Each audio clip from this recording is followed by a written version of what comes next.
Start होता है और हम बर्फानी पहाड़ों के दरमियान में कुछ साइंटिस्ट को देखते हैं जो कि यहाँ पर किसी रिसर्च के सिलसिले में आए थे। वो लोग अपनी वैन के साथ एक माउंटेन के ऊपर चढ़ते हैं जहाँ उनके लीडर चिन को उस जगह की ग्रेविटेशनल फील्ड एबनॉर्मल फील होती है। वो लोग इस बात को जल्दी से अपने हेडक्वार्टर को रिपोर्ट करते हैं और उसी दौरान उनकी वैन भी चलना बंद हो गई थी। वो लोग नोटिस कर रहे थे कि स्नो के नीचे से कोई अजीब चीज मूव कर रही थी और तभी एक जाइंट हैंड यानी एक बहुत बड़ा हाथ स्नो के नीचे से आकर उनकी वैन पर गिरता है, जिस वजह से उनकी वैन काफी डिफेक्ट हो जाती है और उसकी सारी विंडोज भी टूट जाती हैं। और फिर उसी दौरान उन लोगों को अपनी वैन के सामने से बहुत बड़े बड़े सींग यानी हॉर्न नजर आने लगे थे। वो इतने बड़े सींग किसी जानवर के तो नहीं हो सकते थे, वो एक मॉन्स्टर के सींग थे। और जैसे जैसे वो सींग वाला मॉन्स्टर खड़ा हो रहा था उनकी कार वहाँ से नीचे गिर जाती है। वो लोग कार के अंदर रोल होते हुए कार की बॉटम में गिरते हैं जहाँ वो सब लोग इंजर्ड हो गए थे। और फिर उस दौरान चिन को एक जायंट स्नो मॉन्स्टर देखने को मिलता है और यहाँ हमें पता चला था कि उनकी कार किसी माउंटेन के ऊपर नहीं बल्कि उस मॉन्स्टर के ऊपर थी और इसीलिए उन्हें वहाँ ग्रेविटेशनल फील्ड भी एबनॉर्मल लग रही थी। सीन कट होता है और हम उन साइंटिस्ट के हेड प्रोफेसर लिन को अपने हेडक्वार्टर में देखते हैं जहाँ पर वो जान गए थे कि उनकी टीम मुश्किल में है और वो उनकी मदद के लिए अब फेई के पास जाते हैं जो कि इस मूवी का मेन कैरेक्टर है और उन साइंटिस्ट के लीडर चिन का पुराना फ्रेंड है। लेकिन अब वो किसी रीजन की वजह से उससे मिलना नहीं चाहता था और न ही वो प्रोफेसर लिन की कंपनी के साथ कोई भी काम करना चाहता था। पर जैसे ही उसे पता चलता है कि चिन मुश्किल में है तो वो उनकी मदद करने के लिए तैयार हो जाता है और अब वो लोग बहुत सारे सोल्जर्स को लेकर उसी जगह पर पहुंचते हैं जहां पर चिन और उसकी टीम का एक्सीडेंट हुआ था। वो लोग इस वक्त एक बहुत पुराने टेम्पल में थे। फेई क्योंकि एक आर्कियोलॉजिस्ट है यानी पुरानी चीजों के बारे में स्टडी करने वाला एक आदमी है, इसीलिए वो सबसे पहले आकर इस जगह की इंस्पेक्शन करता है और उसे ये जगह बहुत ज्यादा स्ट्रेंज लगती है क्योंकि उसका कोई भी टूल यहाँ पर काम नहीं कर रहा था। वो अपने बैग से एक मैप निकालता है और वो रियलाइज करता है कि यहाँ के सारे पिलर्स मिलकर एक अजीब स्ट्रक्चर बना रही हैं। अब फेई को इसी मैप की हेल्प से टेम्पल की एंट्रेंस का स्विच भी मिल जाता है और जैसे ही वो इस स्विच को दबाते हैं तो वहाँ और भी बहुत से पिलर अपीयर होने के साथ साथ जमीन में एक बड़ा होल भी हो जाता है और सब लोग जमीन के नीचे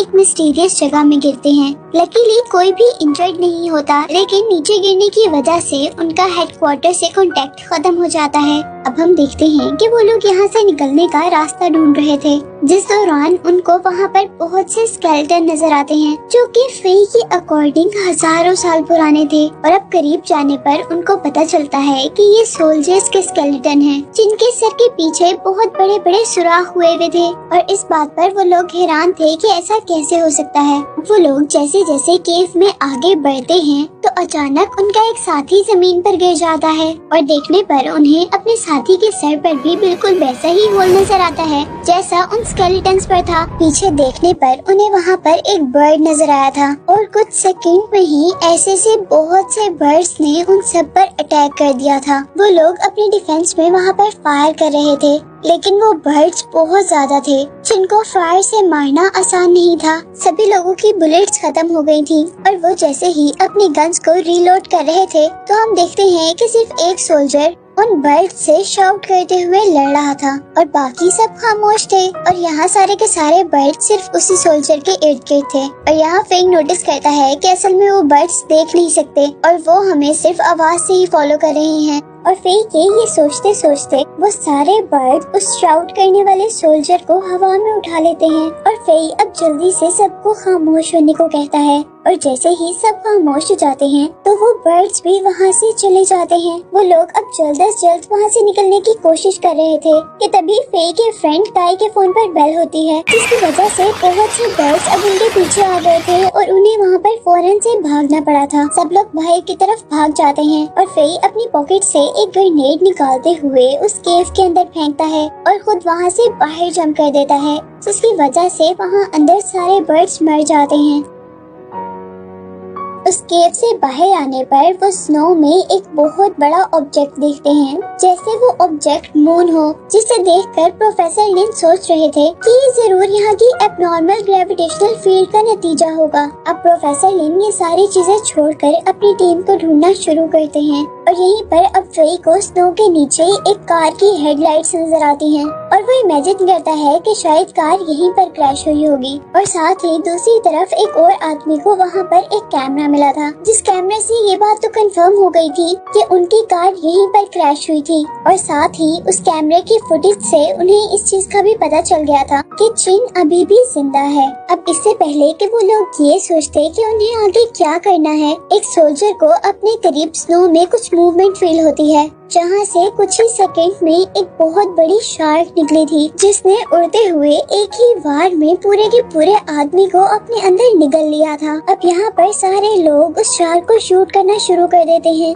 लेकिन क्योंकि वो शार्क स्नो के अंदर थी, इसीलिए उस पर सोल्जर्स के किसी भी अटैक का असर नहीं हो रहा था और उसने बचते बचाते यहाँ पर एक और आदमी को भी हंट कर लिया था। अभी वो सब लोग यहाँ से भागने का सोच रहे थे कि तभी उनके नीचे स्नो में से वही शार्क जंप करती है, जिसकी वजह से वो सारे के सारे लोग दूर गिरते हैं और अब वो अपने बड़े बड़े जॉस को खोलकर किसी और को खाने के लिए उनकी तरफ जंप कर रही थी। उन लोगों के पास अब बचने का कोई रास्ता नहीं था। वो बस इस डर में कि वो लोग मरने वाले हैं अपनी आंखों पर हाथ रख लेते हैं, लेकिन लकीली वो शार्क उनको नहीं खाती, क्योंकि यहाँ पर उनको बचाने के लिए स्नो मॉन्स्टर आ गया था, जिसने शार्क को हवा में से ही कैच कर लिया था। पहले तो वो उस बड़ी सी फिश को इधर उधर माउंटेन्स पर मारता है और फिर उसे खाना शुरू कर देता है, जिस दौरान सभी लोग उस जायंट मॉन्स्टर को हैरानी से देख रहे थे और साथ ही साथ कुछ लोग घबरा भी रहे थे। और इसी घबराहट में एक सोल्जर की गन चल जाती है,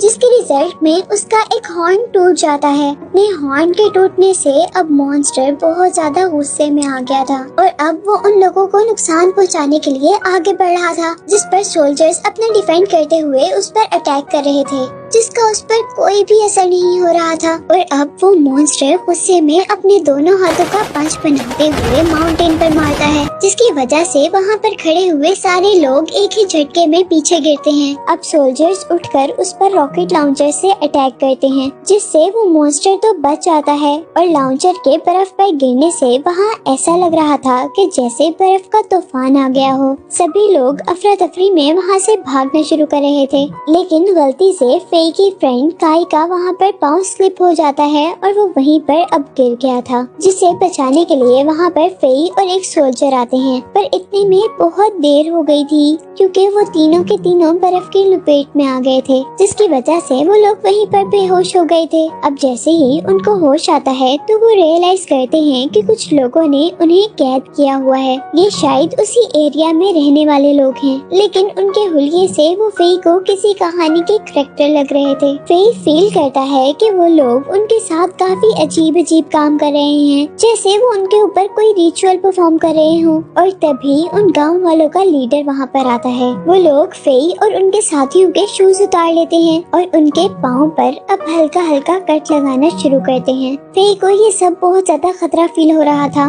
और वो अब साथ साथ पीछे अपनी हाथ से रस्सी खोलकर अपने आप को छुड़वा लेता है और वहाँ खड़े गाँव के लीडर को ही हॉस्टेज बना लेता है। यानी वो उसे पकड़ लेता है और उसके ऊपर चाकू रख देता है। और तब हम देखते हैं कि सब लोगों के पीछे से एक लड़की जंप करते हुए फेई तक आती है और फेई को एक ही सेकंड में अपने लीडर से दूर करती है। यहाँ हमें उस लड़की का नाम केया पता चलता है, जिसके बाद हम फेई और उस लड़की के दरमियान में एक कराटे टाइप फाइट देखते हैं। लेकिन आखिर फेई हारने ही वाला था, क्योंकि वो कुछ खास लड़ना नहीं जानता था और वो लड़की फेई को मारने वाली थी कि तभी पीछे से आकर कोई उस लड़की को रोकता है और हम देखते हैं कि असल में वो चिन है, जो कि उस एक्सीडेंट में बच गई थी। चिन को देखते ही फेई बहुत ज्यादा खुश हुआ था, पर उसी के साथ साथ चोट लगने की वजह से उसकी आंखें बंद होने लगी थी और वो बेहोश हो गया था। होश आने पर चिन उसे बताती है कि ये गांव वाले अच्छे लोग हैं और इन्होंने ही मेरी जान बचाई थी।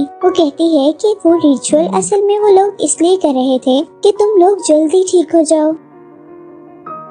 जहाँ वो फेई को बताती है कि इस रिसर्च के दौरान उसके सारे टीम मेंबर्स मर चुके हैं, जिसका इल्जाम वो अपने आप को दे रही थी। लेकिन यहाँ पर फेई उसे समझाता है कि तुम्हारी इसमें कोई गलती नहीं है। अब दूसरी तरफ हम फेई के बाकी साथियों को देखते हैं जो कि अपने साथ सर्वाइवल्स का पता लगा रहे थे, और इसी दौरान अचानक जमीन जोर जोर से हिलने लग जाती है और यहाँ उन्हें स्नो मॉन्स्टर की खौफनाक और गरजदार आवाज दूर से आ रही थी, जिससे वो फौरन जान गए थे कि वो स्नो मॉन्स्टर यहाँ पर आ रहा है। और वो स्नो मॉन्स्टर भी बड़े बड़े कदम उठाता हुआ जल्दी से वहाँ पर आ गया था, और अब सारे सोल्जर्स ने अपनी पोजीशन ले ली थी उस स्नो मॉन्स्टर के साथ लड़ने के लिए। वो लोग अब काफी हैरानी से उस बड़े से मॉन्स्टर को देख रहे थे, जबकि प्रोफेसर लिन तो जैसे उसमें खो ही गए थे। और फिर वो अपने सोल्जर कैप्टन को बताते हैं कि उनको हमेशा से लगता था कि इस जगह पर कोई ना कोई मॉन्स्टर तो जरूर रहता है,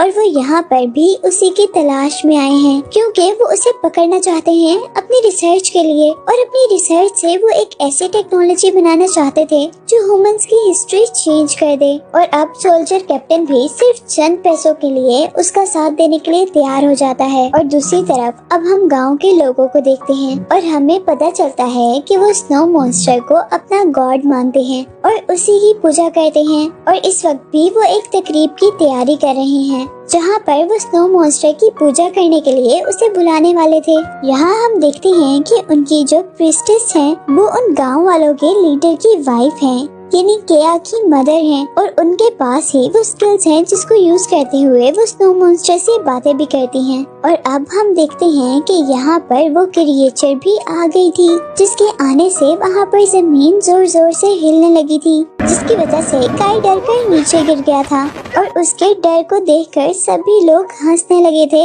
उस स्नो मॉन्स्टर के साथ साथ। और यहाँ स्नो मॉन्स्टर अब फेई के आगे हाथ करता है उससे हाथ मिलाने के लिए, और हमें पता चलता है कि स्नो मॉन्स्टर एक अच्छा मॉन्स्टर है। फेई और मॉन्स्टर के दरमियान में अभी मिलने का सिलसिला चल ही रहा था कि तभी मॉन्स्टर पर कोई रॉकेट लॉन्चर से अटैक कर देता है, और अब वो लोग दूसरे रॉकेट को भी लॉन्च करते हैं, जो कि लकीली स्नो मॉन्स्टर को नहीं लग पाता, लेकिन वो एक बर्फानी पहाड़ को लग जाता है, जिससे बर्फ टूट जाती है और वहाँ पर उनका सारा गांव तबाह हो जाता है। और हमें पता चलता है कि असल में ये सब कुछ प्रोफेसर लिन और उसके साथी कर रहे हैं उस स्नो मॉन्स्टर को पकड़ने के लिए। प्रोफेसर लिन जैसे ही मॉन्स्टर के पास आते हैं तो वो अपने साथियों को मॉन्स्टर पर अटैक करने को कह देते हैं, जिसे देखकर विलेजर्स को बहुत ज्यादा गुस्सा आता है, क्योंकि वो स्नो मॉन्स्टर को अपना गॉड मानते थे। वो लोग उनसे लड़ना शुरू कर देते हैं, लेकिन क्योंकि प्रोफेसर लिन की टीम के पास न्यू मॉडर्न वेपन्स थे और उनके पास ऐसा कुछ भी नहीं था,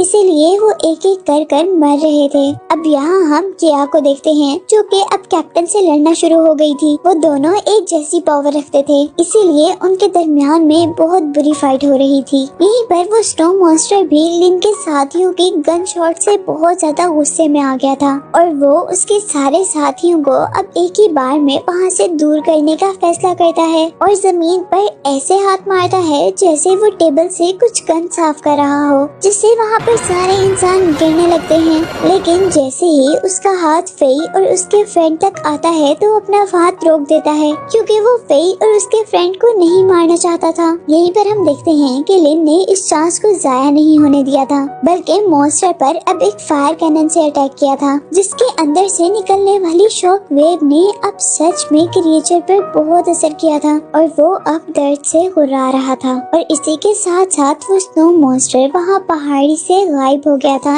यानी वो नीचे गिर गया था, जबकि लिन के साथियों ने फेई के फ्रेंड्स को गन पॉइंट पर हॉस्टेज बना लिया था, यानी उनको कैद कर लिया था। अब यहाँ लिन को लग रहा था कि उसने मॉन्स्टर को हरा दिया है और इससे वो जीत गया है। और अब यहाँ पर चिन अपने प्रोफेसर से पूछती है कि आप ऐसे क्यों कर रहे हैं, आप असल में करना क्या चाहते हैं, आपको इस सब से क्या मिलेगा। जिस पर प्रोफेसर लिन से कहते हैं कि तुम तो बहुत ज्यादा कायर हो, तुम जरा सोचो अगर वो मॉन्स्टर हमारे हाथ लग गया तो हम अपनी टेक्नोलॉजी से क्या क्या नहीं कर सकते। अब प्रोफेसर लिन प्रीस्टेस पे गन पॉइंट करते हैं और उसे कहते हैं कि तुम दोबारा वो पूजा करो जिससे तुम मॉन्स्टर को यहाँ पर बुलाती हो, लेकिन प्रीस्टेस ऐसा करने से इनकार कर देती हैं। और प्रोफेसर लिन उनके हस्बैंड जिन्हें उस गांव के लीडर को उसकी आंखों के सामने मार देते हैं। प्रिस्टेस को अपने हस्बैंड की डेथ का बहुत ज्यादा दुख था, लेकिन प्रोफेसर लिन के आदमी उसे और उसकी बेटी किया को वहाँ से लेकर चले जाते हैं, जहाँ अब फेई और उसके साथी को सोल्जर्स ने पकड़ा हुआ था। जबकि प्रोफेसर लिन प्रिस्टेस और उसकी बेटी को वहाँ पर लेकर जा रहे थे, जहाँ पर स्नो मॉन्स्टर हो सकता था। असल में वो प्रिस्टेस से स्नो मॉन्स्टर की लोकेशन जानना चाहते थे और वो उन्हें उसी तरफ लेकर जा रहे थे कि रास्ते में हम देखते हैं कि एक सोल्जर को कोई चीज पीछे खींचती है और हमें पता चलता है कि यहाँ पर बहुत सारी शार्क्स ने उन पर अटैक कर दिया था। प्रिस्टेस और उसकी बेटी इस बात का फायदा उठाकर वहाँ से भाग जाते हैं, जबकि बहुत सारी शार्क्स जमीन के नीचे से उनको घेर लेती हैं। वो सभी लोग मिलकर उन शार्क्स पर शूट कर रहे थे, लेकिन क्योंकि वो बर्फ के नीचे थी इसीलिए उनका अटैक कोई भी असर नहीं कर रहा था। और अब उनको हराने के लिए प्रोफेसर लिन जल्दी से अपनी इलेक्ट्रोलाइट गन से एक शॉक वेव को जमीन पर मारते हैं और कुछ ही देर में हम देखते हैं कि जमीन के नीचे बहुत सा खून नजर आने लग गया था, जो इस बात को इंडिकेट कर रहा था कि वहाँ पर सारी की सारी शार्क्स मर चुकी हैं। और यहाँ पर हम प्रोफेसर लिन को अपनी कामयाबी पर हंसते हुए देखते हैं, लेकिन जैसे ही अब उनकी नजर प्रिस्टेस पर पड़ती है तो उनकी हंसी गुस्से में चेंज हो जाती है और वो प्रिस्टेस को कहते हैं कि या तो तुम हमें स्नो मॉन्स्टर तक ले जाओ या हम तुम्हारी बेटी को मार देंगे। और साथ ही वो किया को पकड़ लेते हैं, पर किया कोई आम लड़की नहीं थी। वो लिन को अपनी कोनी मारते हुए उसके हाथ से गन ले लेती है और जैसे ही सोल्जर कैप्टन किया की ये हरकत देखता है तो वो उसे शूट करने का डिसाइड करता है, लेकिन प्रिस्टेस अपनी जान की कुर्बानी देकर अपनी बेटी को बचा लेती है। और प्रिस्टेस के मरते ही अब स्नो मॉन्स्टर को भी पता चल गया था कि प्रोफेसर लिन की टीम ने प्रिस्टेस को मार दिया है और अब हम खुद ही स्नो मॉन्स्टर को वहाँ पर आते हुए देखते हैं। स्नो मॉन्स्टर को देखते ही वो सारी अपनी पोजीशंस पर आ जाते हैं उस पर अटैक करने के लिए, लेकिन अब की बार स्नो मॉन्स्टर हील होकर आया था और उसे उनके अटैक का कोई भी असर नहीं हो रहा था। यहीं पर अब प्रोफेसर लिन अपनी शॉक गन से उस पर शूट करते हैं, लेकिन स्नो मॉन्स्टर आसानी से साइड पर होते हुए उस अटैक से बच जाता है और साथ ही वो अपने बड़े बड़े फुट से आगे कदम रखता है और अपने सामने आने वाली चीजों को अपने पाँव के नीचे दे रहा था। और उसी दौरान उसके पाँव के नीचे प्रोफेसर लिन भी आने वाले थे, पर वो बहुत ही होशियारी से वहाँ से निकल जाते हैं और स्नो मॉन्स्टर अब अपने बड़े से हाथ से सोल्जर्स को मारता है और उसके एक छोटे से अटैक से ही वो सारे के सारे सोल्जर्स हवा में उड़ते हुए नीचे गिरते हैं। इस सब का फायदा उठाते हुए किया को भी एक चांस मिल गया था उस कैप्टन को हराने का और अपनी मॉम की डेथ का रिवेंज लेने का, इसीलिए वो भागकर उस कैप्टन के पास जाती है। और यहीं अब हम स्नो मॉन्स्टर को देखते हैं जिसने एक आदमी को इस तरह अपने हाथ में उठाया था जैसे उसने कोई इंसेक्ट पकड़ा हो और वो उसे खाने ही वाला था कि तभी पीछे से उस पर कोई अटैक करता है। लेकिन इस बार ये प्रोफेसर लिन नहीं थे, बल्कि यहाँ पर जेट प्लेन्स उस स्नो मॉन्स्टर से लड़ने के लिए आए थे। और अब यहाँ पर वो स्नो मॉन्स्टर अपने एक ही पंच में उस जेट प्लेन को तबाह कर देता है और स्नो मॉन्स्टर को उन प्लेन से लड़ता हुआ देखकर लिन को अब दोबारा उस पर अटैक करने का एक मौका मिल गया था और लिन उस पर अपनी शॉक गन से अटैक करता है, लेकिन अभी स्नो मॉन्स्टर पर उसका इतना असर नहीं हुआ था और अब प्रोफेसर लिन उसे और नुकसान पहुँचाने के लिए अपनी गन को दोबारा लोड करने ही वाला था कि तभी जिन पीछे से आकर उसके ऊपर गन पॉइंट कर देती है, लेकिन प्रोफेसर लिन एक ही झटके में उसके हाथ से वो वेपन वापस ले लेता है क्योंकि लिन उसे पागलपना बंद करने के लिए कह रही थी।